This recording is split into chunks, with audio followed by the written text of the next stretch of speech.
Sí. Bueno, pues aquí estamos ya poniendo punto final a esta nueva edición del Laboral Kutxa Bilbao Surfing Festival. No sé si habéis estado aquí estos días, pero los que no habéis estado, bueno, pues os cuento. Veis en la pared todos los pósters de todas las ediciones que hemos sido capaces, y quiero recalcar eso, hemos sido capaces de llevar adelante y de organizar durante 10 años ininterrumpidamente, desde el 2016 hasta este año 2025, en el que bueno, hemos cerrado un primer círculo, nos gusta decir, de 10 años, y bueno, pues con satisfacción, contentos de que estamos terminando y todo ha salido muy bien, con pena de que se termina el festival, un poco de alivio también para tomarnos unos días, unas semanas de descanso y empezar ya a pensar en la siguiente edición. Ha sido un año muy especial de celebración, los 10 años es una fecha bastante emblemática, muy redonda, y hemos querido pues darle un toque especial de rodearnos de amigos, rodearnos de gente que ha colaborado históricamente con el festival, y bueno, al final creo que lo hemos conseguido. Y para poner el cierre, pues también hemos querido volver a recurrir a una persona que sí, siempre ha estado también en contacto con nosotros, colaborando, ayudando, participando en todo lo que le hemos ido pidiendo. Y también, bueno, pues no sé si es motivo de celebrar que una despedida, de anunciar, de homenajear, de contar, de narrar, de reconocer, pero va un poquito de eso la charla, de hacer un poco balance de todo lo que han sido estos casi 40 años, 38 creo que he leído, por ser precisos, de que en el 87 creasteis 360, y bueno, y todo un poco como punto culminante al final en este último libro, con el que, si no tengo mal entendido, ponéis punto final, por así decirlo, a vuestra labor en todo el tema de publicaciones, transmisión de conocimiento, de como queráis llamarlo. Vamos a tener un ratito largo para hablar con Javi Amézaga, al que luego ya presentaré más personalmente, porque antes vamos a ver un vídeo, un cortito, que han hecho Ollán Blasco, otro de nuestros colaboradores y un gran descubrimiento de este festival, la verdad, con el que esperamos seguir contando con él en futuras ediciones. Vamos a ver el vídeo, que habla un poquito como introducción de lo que vamos a hablar ahora, y luego conocemos a Javi y charlamos un ratito con él. Muchas gracias.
Estamos en Punta Galea, uno de los lugares de ola grande de la costa vasca, y vamos a hablar de las olas grandes de la costa vasca precisamente a raíz de este libro. Acaba de publicarse We Way Basque Country y los autores son Borja Piñeñori y Javi Amézaga. Estamos con Javi Amézaga.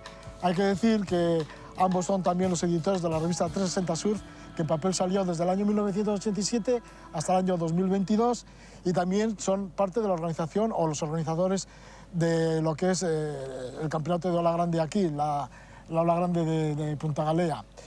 Y me gustaría preguntarle a Javi, bueno, bienvenido Javi.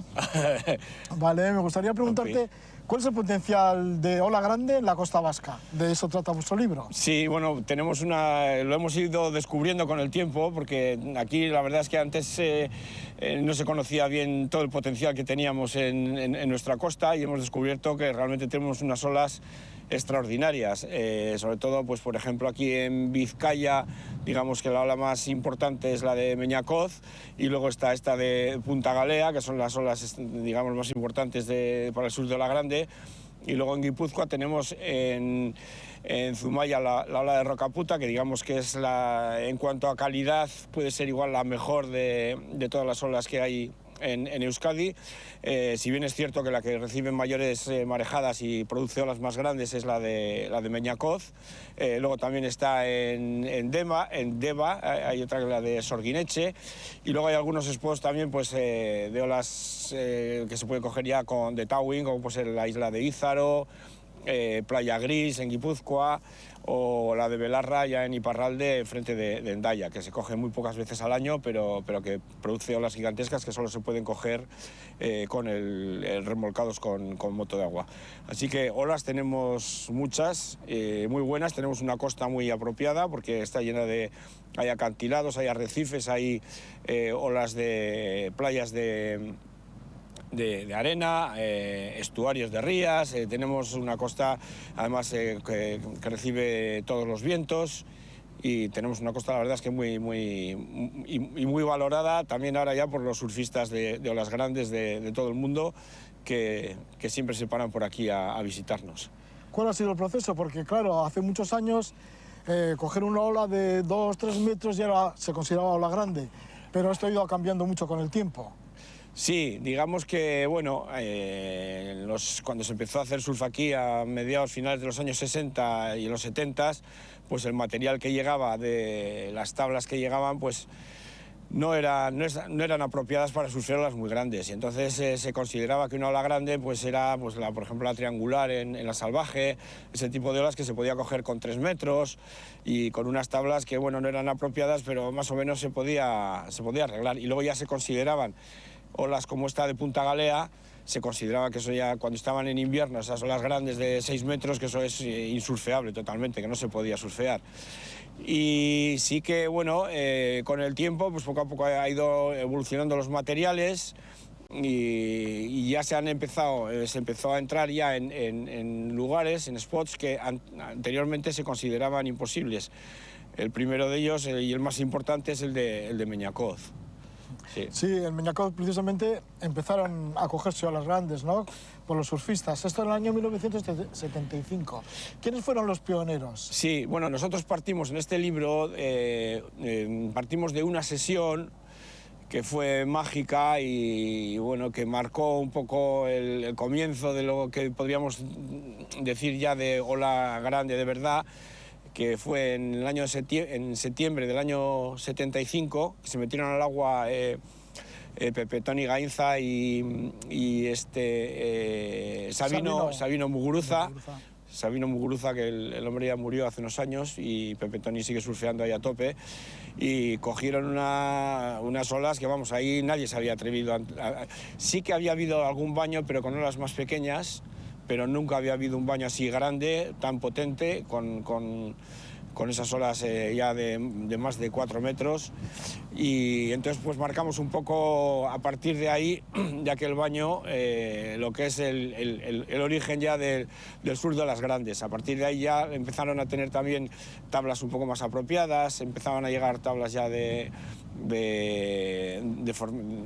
con foams hechos más grandes, más largos y con más volumen, que ya podían surfear olas ya más potentes en lugares que antes eran, digamos que imposibles. Y luego en Guipúzcoa se empezó más tarde. En Guipúzcoa el pionero fue Ibona Matriaín, que empezó a surfear, que después de un viaje a Hawái vio que aquí había olas muy buenas que no se surfeaban, que ellos siempre las miraban y decían, "Buah, pero ahí no se puede hacer nada", y empezaron a entrar, entre ellas pues eso, Zumaya y Deva principalmente. Y hay buenos surfistas de ola grande aquí en Euskadi. Ibona Matriaín, pionero también, y entre otros, pues Nacho González, que es de los mejores del mundo. Sí, bueno, Nacho desde luego es que aparece en el libro, hay entrevistas además a todos ellos. A todos ellos. Igual, el primero que se dedicó en plan ya profesional, que tuvo un contrato profesional para surfear a las grandes, fue Asim Muniain. No tanto solo por el surf de remada, sino por la modalidad de towing, que fue muy experto, que además que exige ya tener unas inversiones financieras muy importantes, porque hay que llevar un equipo con más gente, con motos de agua para el arrastre, y él fue el primero. Y luego el que ha llegado, por supuesto, a lo más alto es Nacho González, que es un surfista que, bueno, que tiene un reconocimiento internacional, está considerado uno de los mejores del mundo y ha surfeado olas como, por ejemplo, en Nazaré, el campeonato que se hizo de remada, cogió la mejor ola, que sacó un 10 perfecto, estando en el agua, pues gente como Twiggy, gente como estaban los mejores del mundo en el agua, y él la mejor ola la pilló y la tiene registrada él. Y también campeón de uno de los años del Punta Galea Challenge. Sí, bueno, ha ganado de varias ediciones y la primera fue con 17 años y gracias a ese campeonato fue invitado al circuito mundial y ahí ya comenzó su periplo por el mundo, su reconocimiento internacional y a dedicarse ya, porque Nacho González, no hay que olvidar que antes estaba compitiendo en plan en el circuito normal de olas pequeñas, en el Pro Junior y en el Qualifying Series. Y ahí ya enfocó, a partir de entonces se enfocó un poco más su carrera profesional hacia el sur de la Grande. Sí, sí, y luego también quedó campeón en el año 2021-2022 del Punta Galea Challenge, sí, sí. En el libro pues aparecen entrevistas, ya decíamos, con los surfistas, aparecen también los spots, también cómo ha ido evolucionando las tablas de surf de ola grande según el tiempo. ¿Cómo se gestiona también el miedo de los surfistas? Porque también le habéis preguntado estos detalles. Sí, bueno, detalles muy importantes, ¿no? Porque claro, son olas gigantescas que si te cae como una cascada enorme, claro, ¿no? Claro. A partir de cierto tamaño, además hay que tener en cuenta que cuando entran esas marejadas tan potentes, puedes entrar al agua un día de esos de 6 metros. Obviamente es gente que está muy preparada físicamente y también psicológicamente, porque ten en cuenta que un día de olas de 6 metros de repente llega una super serie con unas olas de 8 metros o más que te van a caer encima, les pillan y coger una ola de esas y tener una caída y los revolcones que te puede dar, y a pesar de que siempre se meten acompañados de seguridad, siempre hay alguien con motos de rescate y todo eso, pero de repente hay un momento que dices, joder, esto se me va de las manos, ¿no?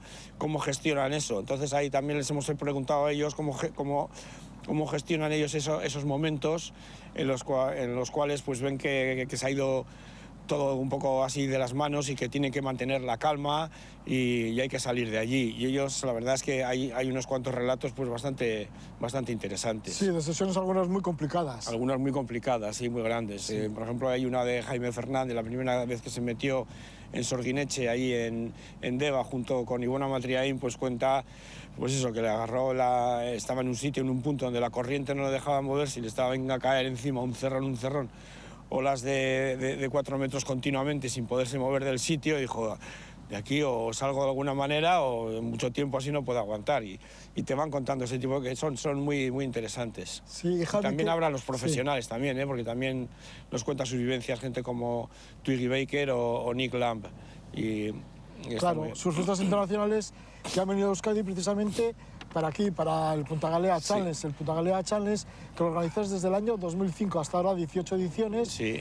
¿Qué ha supuesto para el reconocimiento de la ola grande en Euskadi? Claro, el campeonato lo que ha supuesto es que una vez que entramos en el circuito mundial y que Gary Linden, el organizador del circuito, vino aquí, le gustó muchísimo lo que estábamos haciendo, vio que éramos gente profesional y que el campeonato daba los patrones, y la ola, que es una ola de muchísima calidad, que no es solo el tamaño, no es una ola que sea excesivamente grande, pero tiene muy buen tamaño y luego es una calidad excelente, crea tubos, un recorrido muy largo. Vinieron los profesionales, les gustó, y además de eso pues descubrieron las otras olas, como era, bueno, les gusta también por supuesto surfear Mundaka, que es la ola estrella del País Vasco, pero también otras olas como Meñacoz y Rocaputa, y a partir de entonces pues vienen todos los inviernos, haya campeonato o no, se acercan por aquí, en el invierno del hemisferio norte pues visitan estas olas, suben también a Irlanda, andan por aquí, van a Nazaré, están ahí en Portugal, y andan por aquí y es parada obligatoria para ellos. Y ellos lo que nos han traído es todo su know-how aquí, sobre todo del material que utilizan, las tablas que llevan, que teníamos aquí un concepto un poco diferente de cómo tenían que ser las tablas de ola grande, y luego además han hecho una comunidad con los surfistas locales, que ya hay unos cuantos que tienen muy buena calidad y gente que anda muy bien y que viaja a otros países, y se juntan todos ellos, y entonces ya hay una especie de comunidad amistosa, de amistad, porque ten en cuenta que los surfistas, este tipo de surfistas necesitan en cada país donde van que haya un apoyo también por el tema de seguridad y de material y todo eso, porque viajan con muchísimo equipo, pero no pueden viajar con las motos de rescate ni cosas de esas. Y eso ha supuesto pues bueno, que los tenemos aquí todos los años, que nos enseñan mucho y que para la gente de aquí pues, ha supuesto pues, dar un paso adelante en cuanto a la calidad de deportistas que tenemos. Sí, una historia necesaria, una historia que había que contar. Esta es la de Big Wave Basque Country. Está en 3 idiomas, euskera, castellano e inglés. Son 208 páginas, más de 150 fotografías impresionantes, espectaculares del sur de Ola Grande, aquí en la costa vasca. Pues muchas gracias, Javi Amézaga, por estar con nosotros una vez más aquí en compañía, en buena compañía, y haber recogido esta historia. Un placer. Que lo habéis vivido directamente, claro. Sí, claro. Nosotros llevamos, pues eso, unos cuantos años ya con el campeonato de la galea y bueno, y surfeando y con la revista y con la edición de revistas y de libros, y que es lo que nos gusta. Y nada, un placer estar contigo, Roger, siempre, bueno, es un placer. Bueno, pues encantado, y que sigáis con las olas y con buenas olas. Todo muy bien, suerte. Vale, muchas gracias. Olatuak dakarski, orain bare, orain bortitz. Non baiten zute erraldoiren bat itzali beharko balitz bezala.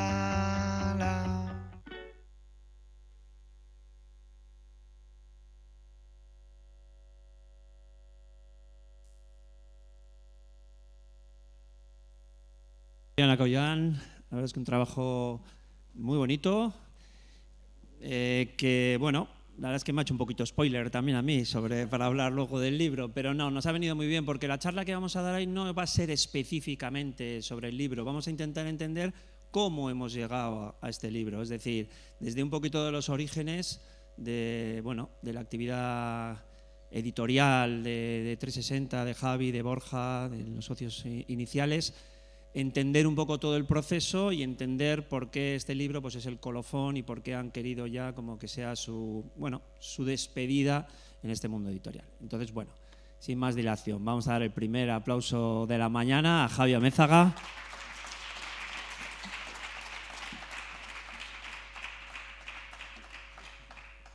Nos sentamos aquí. Sí.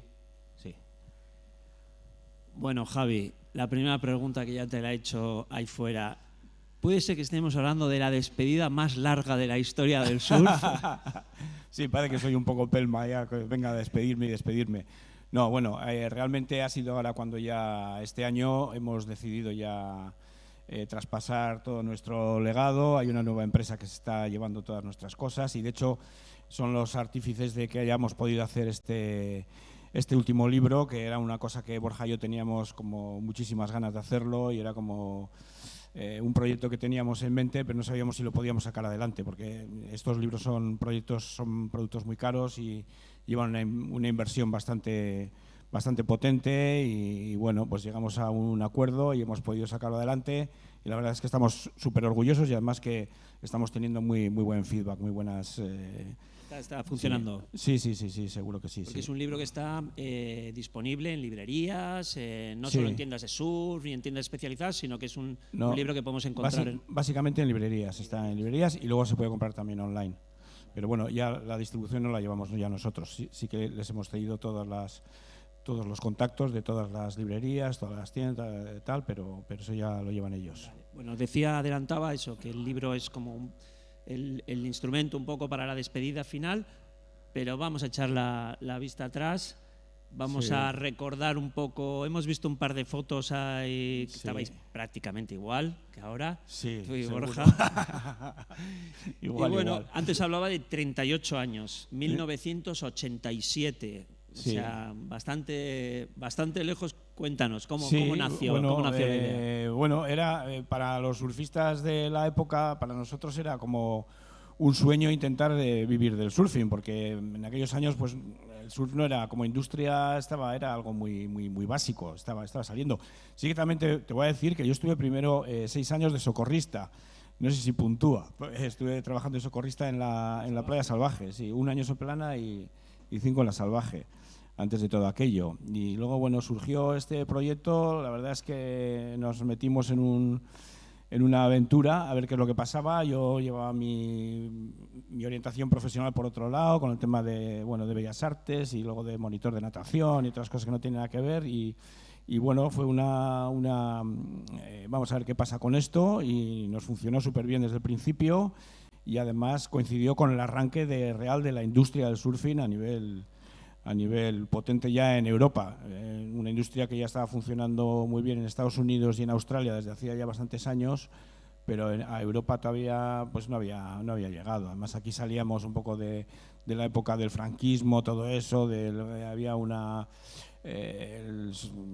llegaba material a Francia, pero aquí no llegaba. Aquí nos hacíamos con el material de los surfistas que empezaban a llegar a Mundaka, que andaban por aquí, pues se les compraba material de segunda mano, o la gente que tenía dinero que podía ir hasta Francia y traerse tablas y tal. Pero bueno, justo empezó ahí la industria, y la verdad es que para mí personalmente las revistas de surf eran todo. Cuando me llegaba a mis manos una revista, una Surfer o una Surfing y tal, devoraba las páginas, y luego además veía los fotógrafos. Yo era mi primera pasión fue la fotografía. Yo fui pionero también. Sí, Aaron Chang y todos aquellos. Claro, ¿no?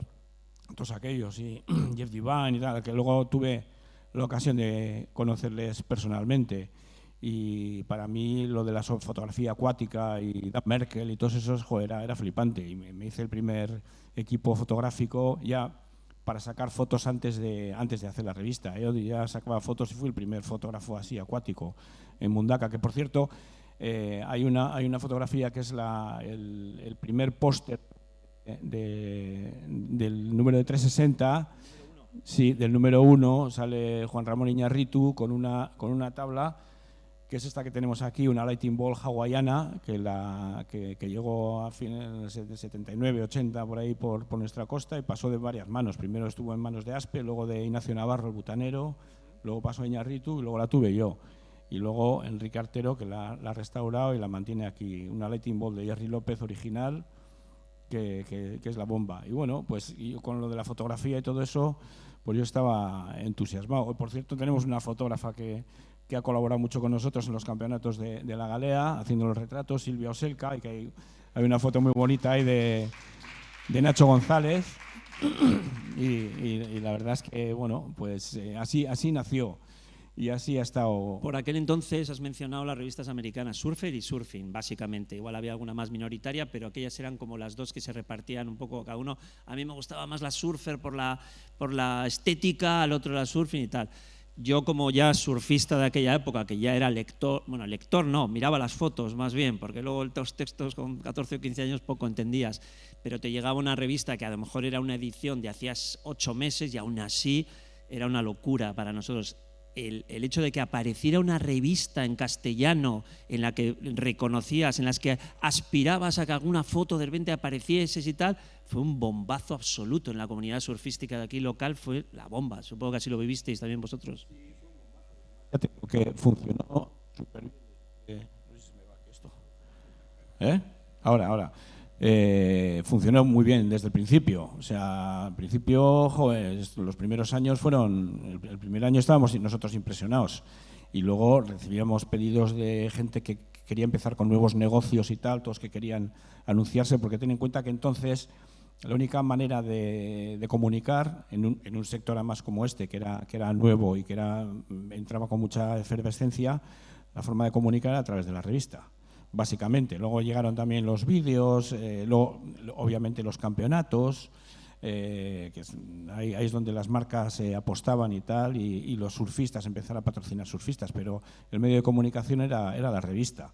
Y eso que metía siempre, teníamos otro concepto un poco de las cosas, ¿no? De meter noticias y cosas de actualidad que las ibas a leer con un mes y medio de retraso, pero bueno, es lo que había. Valía. Sí, y a mí la verdad es que el tema impreso me ha gustado siempre. Y bueno, y mira, hemos hecho muchísimas cosas en nuestro recorrido profesional, pero hemos acabado también con un proyecto impreso que funciona. Hoy en día las revistas están pasando un momento muy malo, es muy complicado desde que nació Internet y bueno, nos hemos tenido que reinventar y abrirnos a otros proyectos, pero el papel pues sigue teniendo, no la revista, pero los libros funcionan y la verdad es que hemos editado desde el 2016 5 libros, 4 de surf y uno que no tenía nada que ver y ediciones caras, buenas para tener y la gente siempre quiere, el papel queda ahí. Sí, pero tu romanticismo te pierde un poco porque has dicho las revistas están atravesando un momento muy malo en vez de decir las revistas han muerto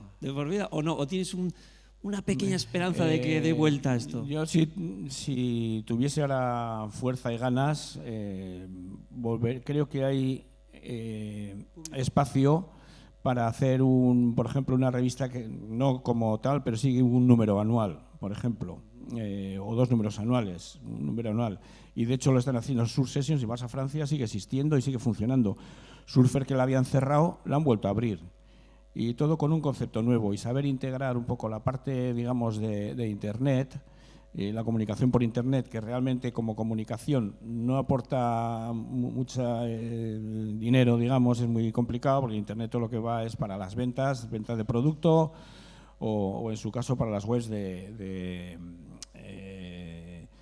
las webs de esto de meteorología, de partes meteorológicos y todo eso. Lo demás es difícil financiarlas, pero combinando un poco y están haciendo cosas así un poco cañeras y están sacando otra vez algunos números. Porque está claro que aquí está la parte, entre comillas, romántica del surf, de transmitir el surf, de que la gente, bueno, compartir imágenes, información, pero inevitablemente está la parte industrial, económica, de negocio, de esto que es lo que os ha llevado también poco a poco a ir abandonando, entre comillas, bueno, pues, la actividad o adaptándoos al medio. Antes hablabas también y has mencionado que la aparición de la revista la has relacionado, si te he entendido bien, con la aparición de una industria del surf. También aquí, ¿os habéis considerado parte de la industria del surf?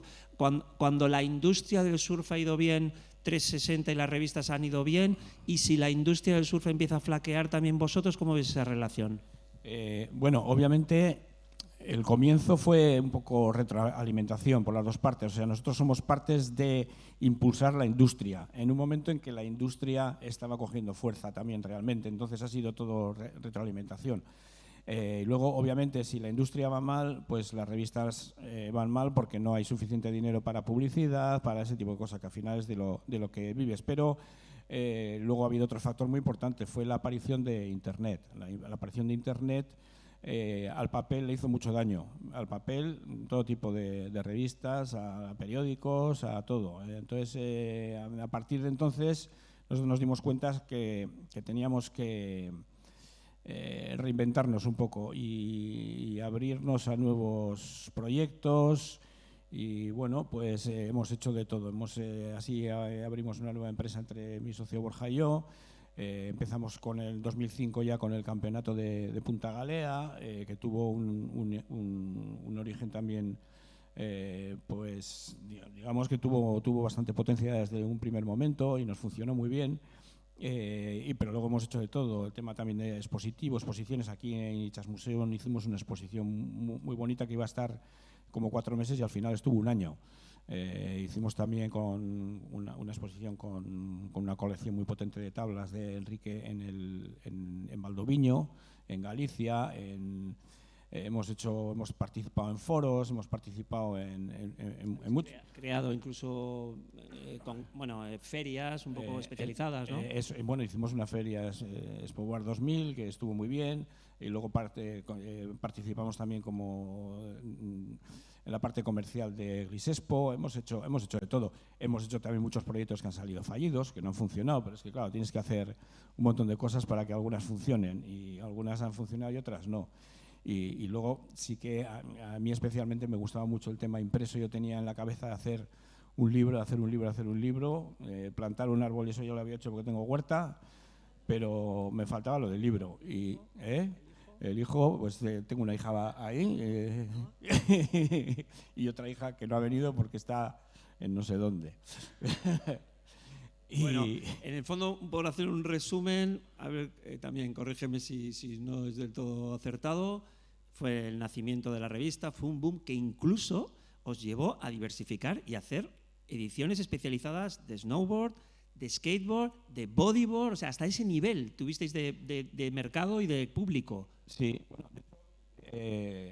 la revista en un principio nació con la idea de unir todos los deportes de deslizamiento, porque creíamos que no daba para hacer más cosas. Dijimos, vamos a sacar, y sacamos el primer número. Había windsurf, había ala delta, había bodyboard, snowboard. Ala delta un poco con calzador, lo del deslizamiento. Sí, sí, vamos, cosas que no pintaban nada, snowboard y tal. Y luego ya nos dimos cuenta que eran mundos muy diferentes, que y estaba la gente de windsurf estaba más metida ahí en Cataluña y en Andalucía, y ahí no teníamos mucha historia.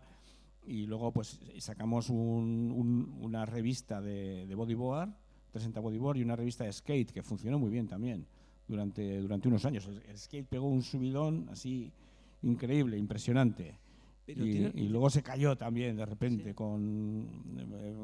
Pasó de ser un skate de skaters y core a juguetería, y hubo unos años un poco raros. Hicimos de todo, pero luego nos quedamos con lo que realmente que es lo nuestro, que era el surf, y el surf ya duraba hasta ahora. Pero tienes razón, que estábamos como muy ávidos de información y devorábamos la revista, porque es verdad que me ha venido a la mente el tema del windsurf. Imagínate lo que me puede llegar a mí interesar. Y ya aprendí quién era Björn Dunkerbeck, Nicole Boronat, unos nombres de gente que hacía wind que jamás me hubiese llegado a mi mente, pero hasta eso queríamos leer, hasta la última línea, porque era la primera vez que teníamos algo en castellano, es verdad. Sí, bueno, pero había una parte del windsurf que tenía una cierta relación con el surf, que era el windsurf de olas y tal, que bueno. Pero bueno, metíamos también de regata, metíamos de todo, porque íbamos a las ferias ahí, al Salón Náutico, que era la primera feria así potente que había, que era impresionante esa feria. Y la mayoría de los expositores eran gente de windsurf, que también metían cosas de surf y que traían de todo. Y eran nuestros clientes. Y pues si quieres windsurf, por windsurf. Bueno, estabais con el tema impreso, llegaron las redes sociales, llegó internet, registrasteis 360.com, sí. @revista 360, sí. Y supongo que hubo una fase de, bueno, un proceso un poco de ir evolucionando y conviviendo. ¿Llegó a convivir un poco la parte impresa y la parte digital? Sí, claro, ese era nuestro objetivo. Entonces lo que hacíamos era, ofrecíamos, por ejemplo, a nuestros clientes, decirles, mira, te voy a hacer un proyecto de imagen, de publicidad, el siguiente, que lo hemos mantenido hasta ahora y que funcionaba con algunas marcas. Vamos a meter una publicidad y tal en papel, con un reportaje. A la gente ya, a los clientes ya no les importaba tanto la publicidad estática como los reportajes. Y en internet te vamos a hacer un seguimiento de tantos posts en Instagram y tantas noticias en no sé qué, tal, durante la campaña de primavera o la campaña de verano, lo que sea. Funcionaba, pero vendido así, meter solo en internet era, o sea, el tractor bueno que teníamos nosotros era que teníamos también el papel detrás, y con eso iba funcionando, pero así todo estábamos viendo que las revistas cada vez se vendían menos, o sea, se vendían menos. La gente sí daba valor al papel y tal, pero es que hay que ir al kiosco y comprarla, y se vendía cada vez menos, y dijimos, hay que hacer más cosas, o sea, solo de esto no se vive. Empezó, bueno, vuestra actividad en la publicación de libros, y viendo un poco la temática, habéis sido desde un poco una temática un poco general del surf en Euskadi, de la historia del surf a través de la revista 360.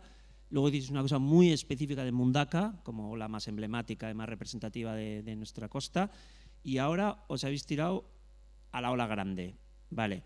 Supongo que también un poco con el bueno, pues el saber hacer que os ha dado ser organizadores de la Galea, ser expertos en la materia, habéis dicho, vamos a hablar sobre este tema concreto, ¿no? Sí, eso ha sido lo básico. Además, ten en cuenta que hemos estado 18 años con el Campeonato de la Galea Vueltas y con los profesionales y todo esto dando vueltas por aquí y haciendo cosas. Entonces, nosotros teníamos o sea, cuando sacamos el primer libro no se nos había planteado.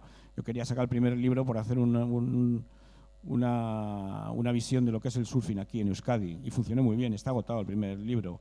Luego el de Mundaka fue un poquitín, fue Craig el que nos comentó, entonces nosotros lo editamos pero lo hicimos con él.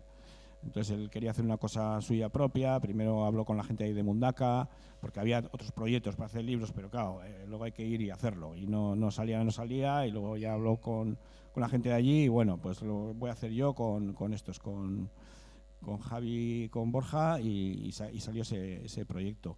El de 360 pues fue una cosa que dijimos, joder, pues ya estamos ya 360 que va a acabar, vamos a sacar.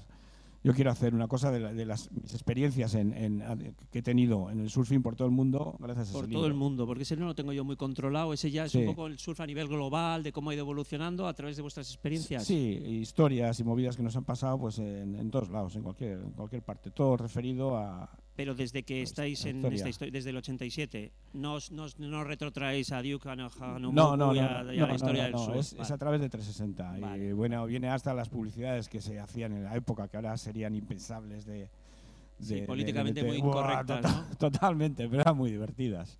Pues cuéntanos algún ejemplo. Joder, pues por ejemplo, me acuerdo de una marca que sale una chica con el pantalón medio bajado, que se ve ahí los pelillos rubios y la publicidad decía que no te timen, la cerveza rubia y la chica también, no sé, una cosa rara de esa decía. O sea, cosas impensables hoy, ¿no? Las olas auténticas y las rubias las olas auténticas y las rubias auténticas, una cosa así.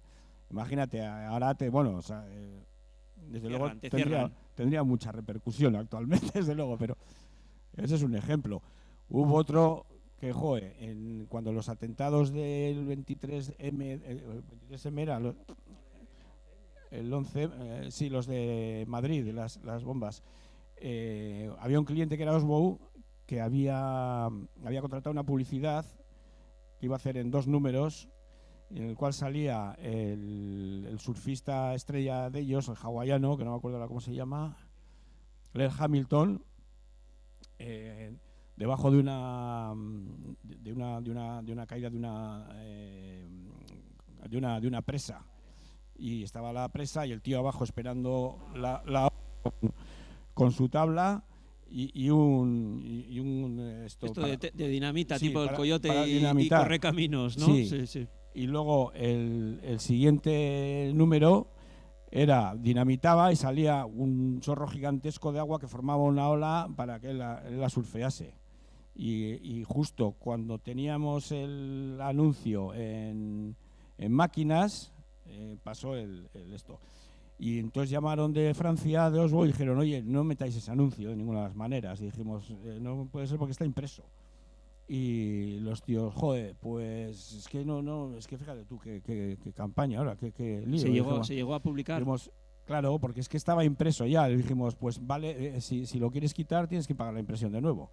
Y era un dineral. Y el tío dijo, bueno, pues nada, si no se puede hacer nada, pues nada. Y salió, y luego en el segundo número, pues en vez de el chorro de agua, pues salía nada, una olilla tal ahí, no sé qué con esta ahí. Cambiaron, había muchas anécdotas. Al final habéis sido un poco el espejo un poco de la sociedad también, ¿no? De ir mostrando cómo el surf.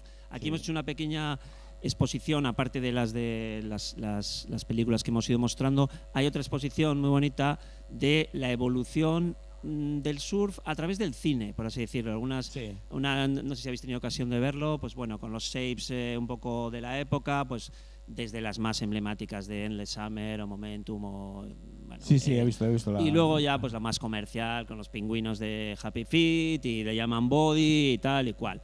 Entonces un poco eso ahí hemos querido ir mostrando cómo ha ido evolucionando, cómo ha ido mostrando el cine, que al final es un reflejo de la sociedad, de cómo se ha ido viendo el surf a través de los años. Vosotros también habéis sido un poquito los transmisores de en estos 40 años cómo ha ido evolucionando también, ¿no?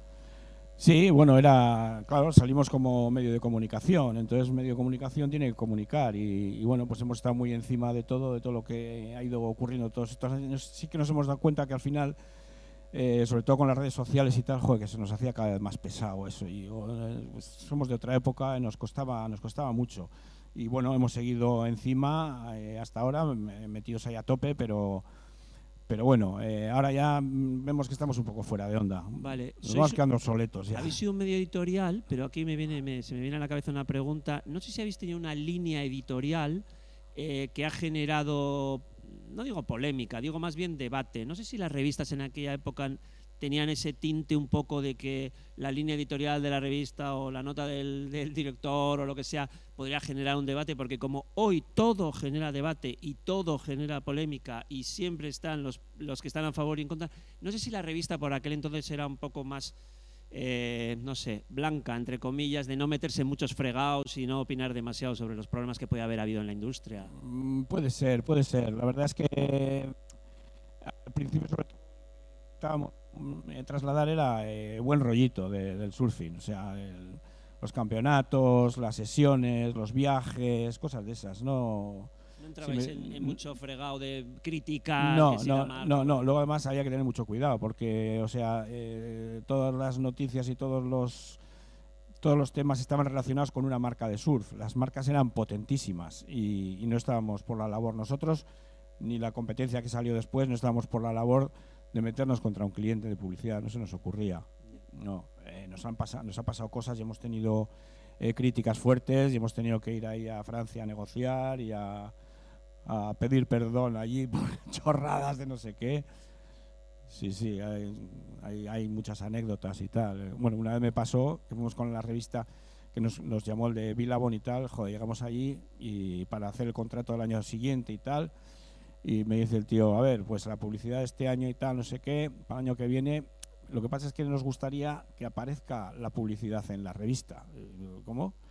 Me saca la revista el último número y la publicidad donde iba la página de Billabong estaba en blanco, la doble página en blanco, que era un pliego que habría salido, se había salido en no sé en cuántas revistas en blanco. Yo, joder, en blanco me quedé yo, no sabía qué decir.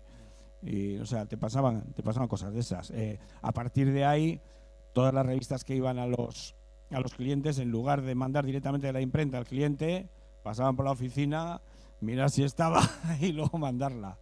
Pero bueno, eso es una anécdota, ¿no? Pero sí que había cosas, pues bueno, que no le gustaba a un anunciante. Luego había uno que quería la primera doble, pero la tenía otro, pero el otro decía que esa marca no era real de no sé qué, de tal, tienes que andar ahí.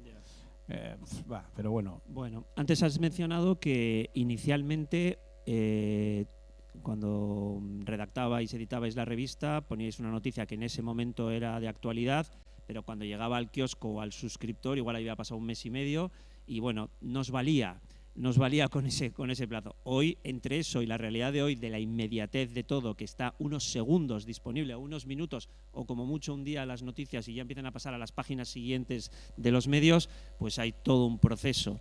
Yo no sé, cuando pasasteis a la parte digital de que 360.com empezó a tener más esto, ¿cómo gestionasteis esto? Porque yo hoy veo que a lo mejor sí que hay un par de páginas, Surf 30, más gruesa, que tienen como cierto éxito, cierta relevancia, pero que tú ves una noticia y al día siguiente está en la cuarta página y ya no la ves. No sé cómo habéis vivido ese proceso. Claro, es que obviamente lo que vimos es que la inmediatez no se podía reflejar en la revista. O sea, noticia en la revista, no.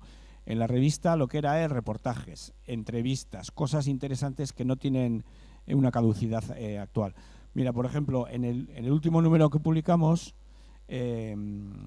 hablé con Nacho González y con Jonas Puru, que me dijeron que tenían un reportaje muy bueno de México, el último gran reportaje de Puerto Escondido, gigantesco, con Nacho y tal.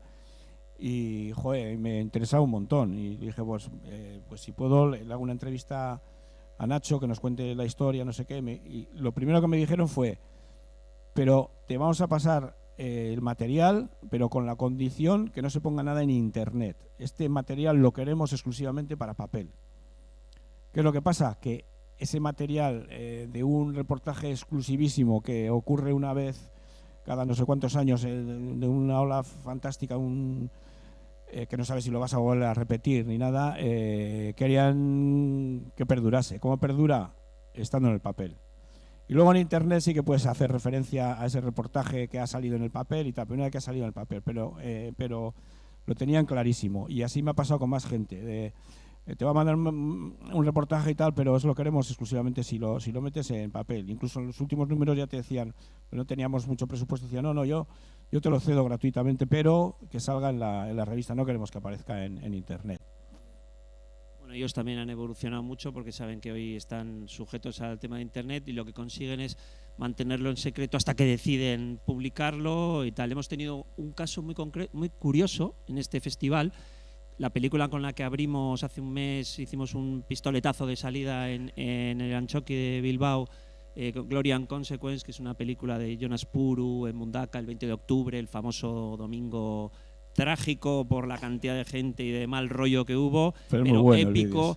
Bueno. Yo decía, esto es un poco tragicomedia, porque John ha querido mostrar esa realidad desde el punto de vista un poco de comedia, les ha hecho, no sé si has tenido ocasión de ver la película. Lo vi. Estuve el día de Antxoki, sí. Bueno, pues ha conseguido además que los surfistas locales pues actúen y tengan un punto de humor que es raro ver en este tipo de películas. Pero ha conseguido una cosa muy curiosa, y es que recopilar las fotografías y las imágenes de vídeo de un montón de creadores locales, pues Eduard Toromé, Paula, Joseba Larry, John, y llegaron a un acuerdo de decir, venga, en esta ocasión, en vez de publicarlo inmediatamente todos, un clip rápido esta misma tarde, vamos a guardarlo, vamos a recopilarlo, si os parece bien yo edito esto y vamos a convertirlo en una película. Y la verdad es que ha sido, yo creo que un acierto, ¿no? El concepto es el mismo, sí, y eso ahí queda, porque ya es un vídeo trabajado y muy bien hecho. Sí. John hizo con nosotros una cosa parecida cuando hicimos aquí la exposición en el museo. Le pedimos, queríamos tener un vídeo pasando en bucle continuamente en la zona expositiva sobre el sur de Ola Grande y tal, en la parte dedicada a Ola Grande, y él lo que hizo fue hablar con un montón de cámaras, les propuso la historia, llegamos a un acuerdo y él mismo editó un vídeo con imágenes de un montón de colaboradores. Bueno, Suriño, no sé cómo vamos de tiempo. Tenemos todavía un ratito. Sí, ¿no? Claro, con Javi nos pasa lo de siempre, que estaríamos aquí hasta las 7 de la tarde, en plan que traigan un catering y seguimos aquí hablando. Pero bueno, el tiempo. Un vinito, tal. Un vinito, claro. Por entrar un poquito ya en el tema de Ola Grande, en la temática del libro con el que vienes a presentar hoy y del que hemos hablado. La Ola Grande, yo voy a ser un poco abogado del diablo, voy a meter un poco el dedo en la llaga. No sé si el tema de la Ola Grande, primero, todos tenemos la sensación de que es un poco al margen del surf tradicional, del surf masificado, del surf de la playa histórico, como te digo, tradicional, que es como un colectivo aparte, como una pequeña secta en la que todos son grandes amigos, en las que la vida de uno está en manos de la del otro porque corre en peligro permanente y tal. Eso al menos quiero creer que era hace unos años. Yo no sé si incluso eso se ha perdido ahí. Y creo que la proliferación de los medios, de la inmediatez, de la relevancia de estar en las redes, de a ver quién coge la ola más grande, no solo para sentirme yo bien, sino para que salga en el vídeo y en Nazaré digan que 700 pies la ola y tal. No sé si se ha retroalimentado y se ha venido un poco abajo, se ha estropeado un poco esa camaradería y ese sentimiento de ser un poco diferentes a lo que estamos habituados a ver. Sí, bueno, mira, yo te cuento, el libro está hecho, el concepto del libro es exponer el sur de la Grande a través de los relatos de los que son realmente los protagonistas, eso es.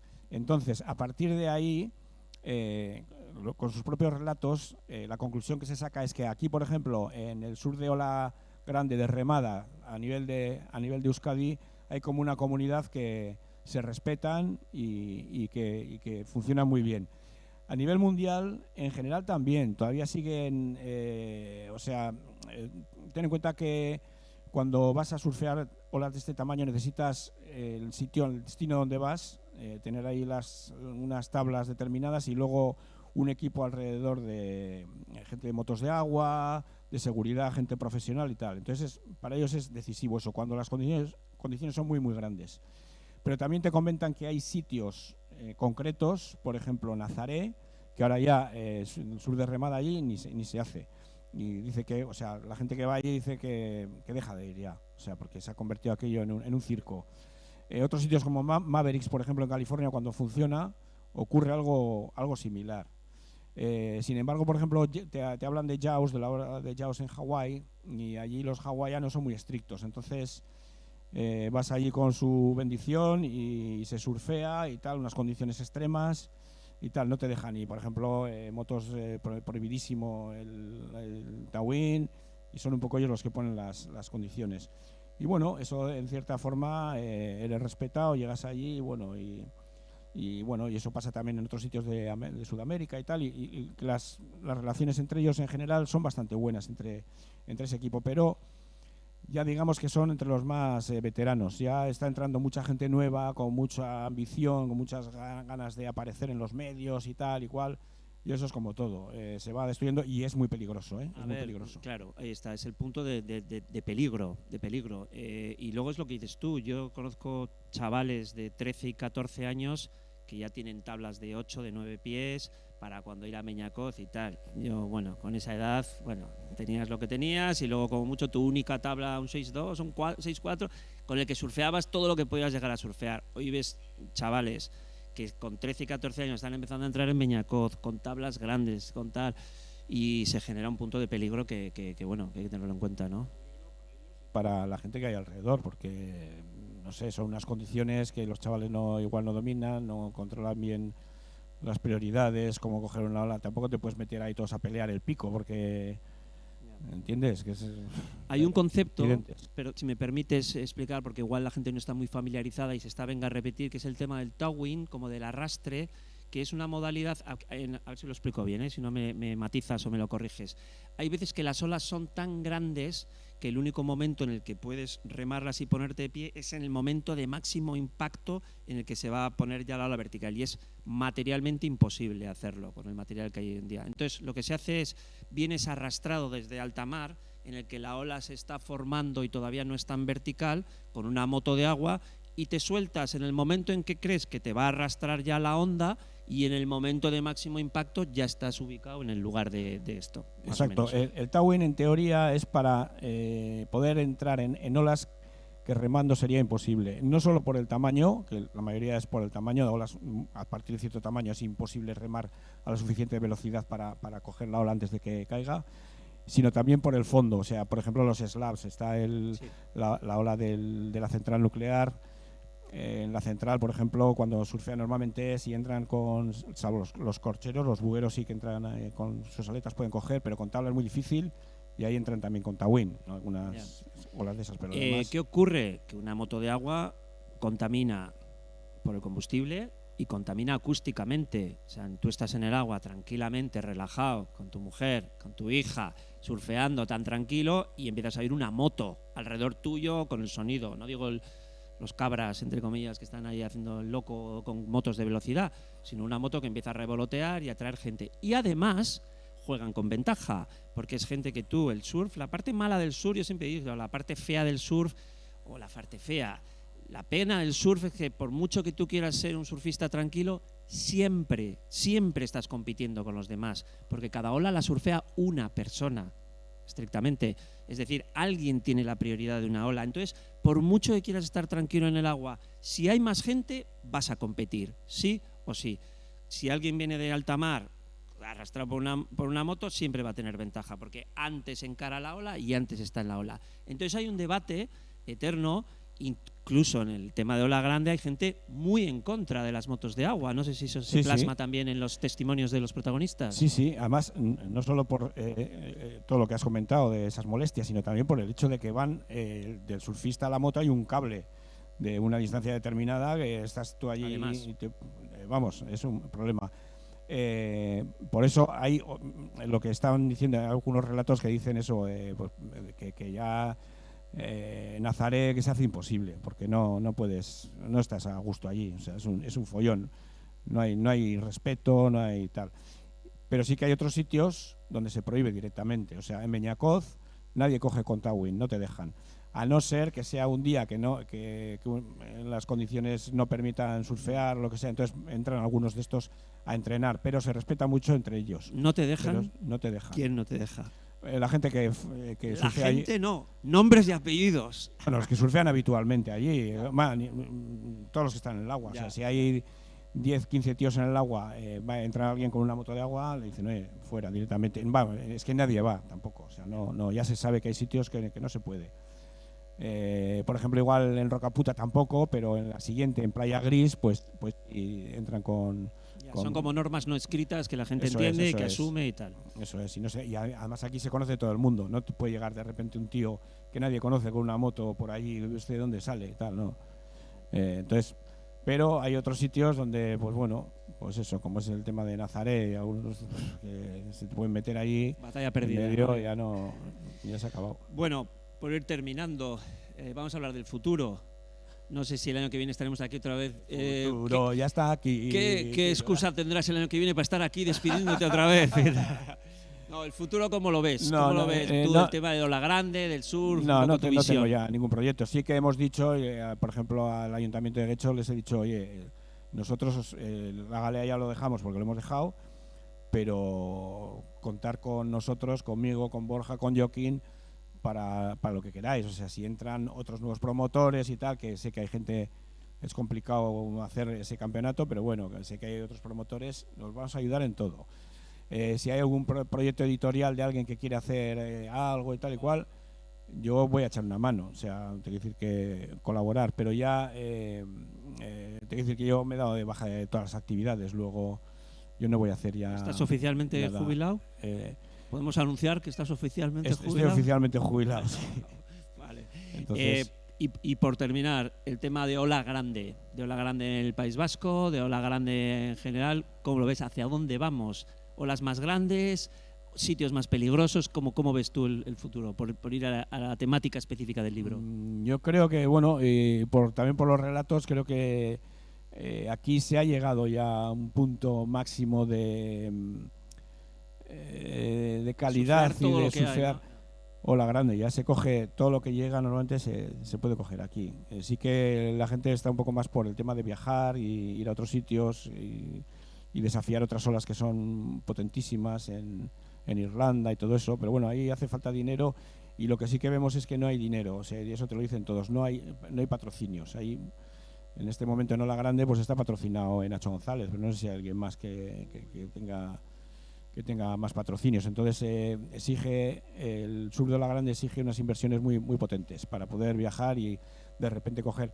Nosotros organizamos aquí el campeonato, cuando organizábamos era 72 horas, teníamos que dar el aviso, que al final no eran 72, que eran casi 48 y tenía que venir la gente desde América, desde Estados Unidos, desde California, desde Hawái, donde podían llegar. Imagínate lo que vale comprar esos billetes y tal, y con las tablas y tal, y bueno, hombre, lo que sí hacen ahora es que tienen en lugares estratégicos, los surfistas buenos tienen sus tablas allí puestas y bueno, pues no sé, la verdad es que yo creo que ya se ha llegado a tal nivel de Ola Grande de remada, o sea, el tema del towing todavía puede dar mucho, pero ya es como otra modalidad, ya la gente lo separa bastante, es como otra cosa, pero el sur de remada ha llegado. El problema es que ahora va a haber cada vez más gente en los sitios, ya va a haber mucha gente que surfea los sitios grandes y ahí es donde hay que regular bien y que haya un poco de control. Vamos a hacer una cosa, no sé si tenéis alguna pregunta, sería chulo que alguno le hiciera una pregunta a Javi, para que sea un poco más dinámico. Roge, ¿qué? Aquí tenemos alguna celebrity aquí de la comunicación, tenemos que aprovechar. Está Iñárritu ahí, le veo, el de la tabla. El mítico Iñárritu, con Paloma Pichel, sí señor. Bueno, ya que estoy enchufado, pues sí que me imagino que para sacar una revista, creo que fue en el 87, ¿no? La de 360 Surf. Que claro, que esto tiene que costar mucho, ¿no? Algo nuevo, algo distinto. Bueno, venía solíamos comprar la revista esta que venía de California, no sé cómo lo hacíamos, pero la comprábamos, Surfer. Y entonces, bueno, ¿cómo fueron un poco esos principios, no? Y cómo era la pelea de crear nuevas aficiones, ¿no? A esa lectura. Bueno, la verdad es que era un poco locura cuando salen esos proyectos. Nosotros sí que tuvimos un apoyo del gobierno vasco para hacer un estudio de mercado. El estudio de mercado que hicimos, que nos patrocinaron, daba que ese negocio era absolutamente ruinoso.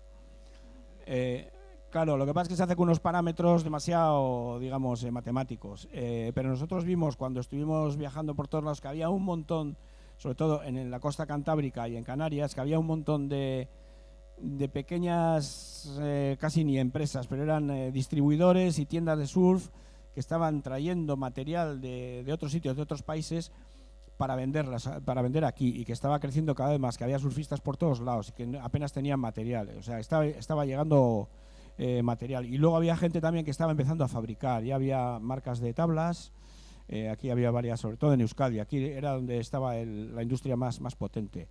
Y entonces, pues bueno, sin tomar demasiados riesgos financieros, pusimos cada uno de los socios 1 millón de pesetas de aquellas y sacamos el primer número, que ya cuando fuimos a venderlo ya conseguimos publicidad, ya salimos a sabiendas que no íbamos a perder dinero, y luego ya salió un segundo, un tercero, un cuarto.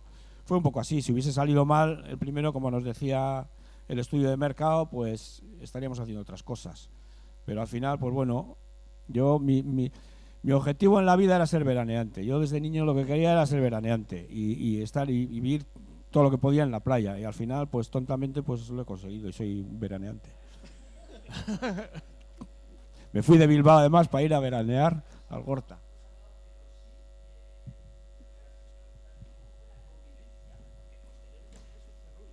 Como la revista guipuzcoana. Sí.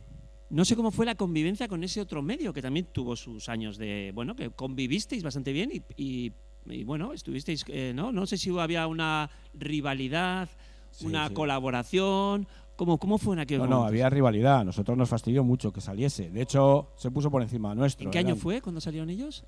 Pues ellos salían, creo que en el 89 o 90, por ahí. Sí, un par de años, cuando se vio que nuestro proyecto estaba funcionando, era de Dios. Hacíamos ya revistas así de gordas, con un montón de publicidad, y entonces era cuestión de tiempo que saliese. Hubo otros proyectos también, pero que no fueron adelante.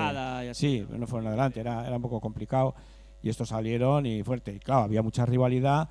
Y además nos peleábamos por los fotógrafos. Ya para entonces yo apenas hacía fotografía, pero había un montón de fotógrafos, los colaboradores, que de repente, no, es que este reportaje lo he vendido a Surferrule, y todo, me cago en la mar.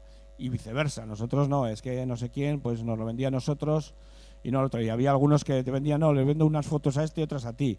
De ese reportaje no vamos a publicar el mismo. Y entonces sí que había rivalidad.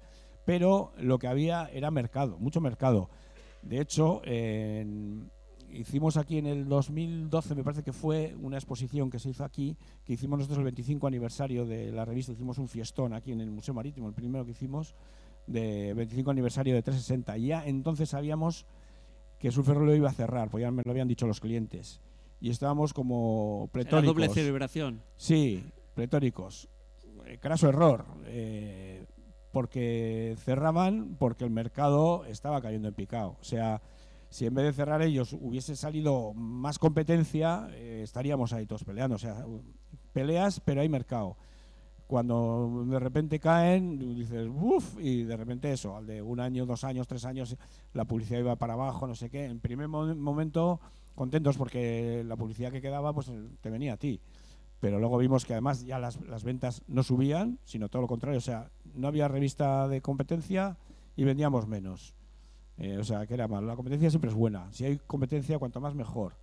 Mira los bares. Si pones un bar solo, tal, nada. Si pones 4, funcionas. Claro, tienes que dar buen material y competir con los otros, pero te va la gente. Es así.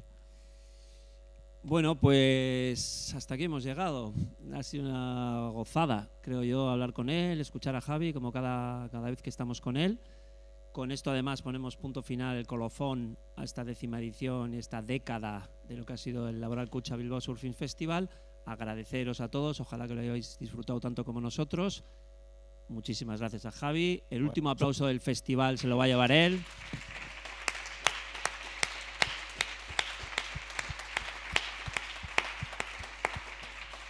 Y nada más, despedir, daros las gracias otra vez, un fuerte abrazo para todos y ojalá que nos veamos el año que viene.